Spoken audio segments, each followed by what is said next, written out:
나는 대한민국 예비역병장이다. 안녕하십니까? 1980년대 50 시절 군대 이야기를 나누는 예비역병장입니다. 오늘도 저의 옛날 군대 이야기와 함께 추억여행 떠나시죠. 나의 상병 시절 96번째 이야기. 산악훈련장에서 12. 웅진이의 추억들 첫 번째. 앞서도 이야기했듯이 산악훈련장에서의 생활은 육격 훈련으로 지친 우리들에게 잠시 휴식하고 재충전할 기회를 주는 시간이었습니다. 그래서 우리들은 실록이 우거진 숲속에서 나름대로 평안한 야전 생활을 즐길 수 있었습니다. 그러나 교육사단인 우리 노도부대의 특성상 그냥 쉬고 놀 수 있는 것은 아니었습니다. 야전이라고 해서 우리들의 일상이 달라질 것은 별로 없었기 때문입니다. 따라서 자대에서와 똑같이 매일매일의 일정에 따라 새벽 6시 기상부터 시작하여 교육과 훈련이 연속되고 그 사이 사역과 작업 등도 병행해야 했습니다. 그래도 경치 좋고 공기 좋은 곳에서 야영하며 내무생활의 압박에서 벗어나 생활한다는 것만으로도 우리는 좋았습니다. 가장 좋은 것은 자대보다 통제가 훨씬 덜하다는 것입니다. 내무생활에 따르는 여러 가지 제약이나 지휘관들의 관심이나 통제가 거의 없이 각 분대원들끼리 잘 어울려 생활하기만 하면 별 문제가 없었습니다. 그 무엇보다도 영내 생활에서 우리를 괴롭게 하는 일석점호가 간단한 인원 점검만으로 끝난다는 것이 고참들도 좋았지만 특히 졸병들에게는 더할 수 없이 좋았습니다. 매일 저녁 시간마다 관물정돈 내 총기와 장구류 수입에 군화 닦고 내무반 청소하는 등 점호 준비로 개인 자유시간을 빼앗길 일이 없기 때문입니다. 거기에 일석점호가 없다 보니까 야간 교육이 없는 날이면 일찍 잠자리에 들 수 있다는 것도 우리들 마음을 여유롭게 했습니다. 물론 야간 교육이 있으면 밤 10시 이후에 잠들 수 있지만 그 다음날 오전은 정비 시간으로 휴식할 수 있었으므로 그것도 나쁘지 않았습니다. 특히 나는 상병으로서 군대 생활 관록도 쌓였기에 지난해와는 달리 마음 편하게 지낼 수 있었습니다.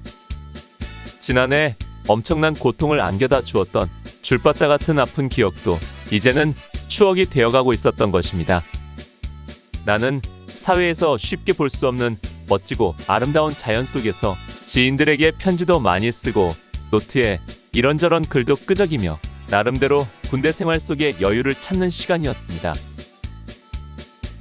이렇듯 산악훈련장 생활이 좋은 점이 많은 것은 사실이었지만 그렇다고 다 좋은 것만은 아니었습니다.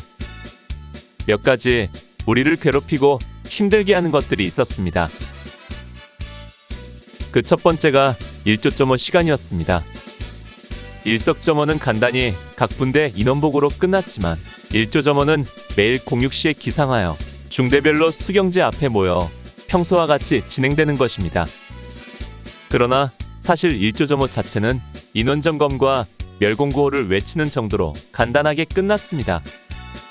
그런데 문제는 점호가 끝나면 산악구보를 한다는 것이 진짜 큰일이었습니다. 산악구보는 산 아래 웅진분교 입구까지 내려갔다 올라오는 코스입니다. 자대에서도 일조점호 후에는 보통 왕복 2km 정도 아침 구보를 하는데 이곳에서의 구보는 자대와는 그 양상이 달랐습니다. 자대에서는 평지를 달리지만 이곳에서는 산악구보라는 말 그대로 경사가 심한 고갯길을 달려 내려갔다 올라와야 한다는 것입니다. 내리막길을 달려 내려갈 때는 그런대로 괜찮지만 오르막길을 뛰어오를 때는 숨이 턱까지 차오르고 하늘이 노랗게 보일 정도였습니다. 사실 새벽 산악구보에서 오르막길을 올라올 때 우리를 가장 괴롭게 하는 요인은 따로 있었습니다. 힘든 것도 아니고 땀을 많이 흘리는 것도 아니고 숨이 차는 것도 아니라 바로 진짜 괴로움은 배고픔 때문이었습니다. 어젯밤 저녁 식사를 하고 12시간 정도 지난 새벽 시간에 텅 빈 뱃속을 부여잡고 뜀박질 할 때의 배고픈 고통은 아마 직접 당해보지 않은 사람은 절대로 그 심정을 모를 것입니다. 우리끼리 하는 말로 길거리 돌멩이가 빵으로 보인다고 할 정도였습니다.